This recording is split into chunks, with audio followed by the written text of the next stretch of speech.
Bismillahirrahmanirrahim. Nahmaduhu wa nusalli ala Rasul al-Kareem. Assalamu alaikum, a very good morning. Let me begin by expressing my deep gratitude to the Islamic Republic of Iran and the United States of America for responding to the call made by Prime Minister of Pakistan, Muhammad Shahbaz Sharif, for an immediate ceasefire in the region, as well as for accepting Prime Minister's invitation for holding peace talks in Islamabad. The delegation of the United States of America was headed by the U.S. Vice President J.D. Vance, and the delegation of the Islamic Republic of Iran was headed by Speaker of the Iranian Parliament, Bakhar Ghalibaf, arrived yesterday in Pakistan to participate in Islamabad talks.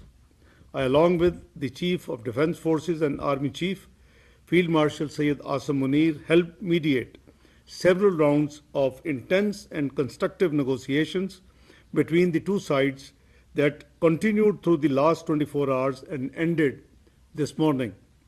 On behalf of Pakistan, I would like to express gratitude to the two sides for appreciating Pakistan's efforts to help achieve the ceasefire and its mediatory role. We hope that the two sides continue with the positive spirit to achieve durable peace and prosperity for the entire region and beyond.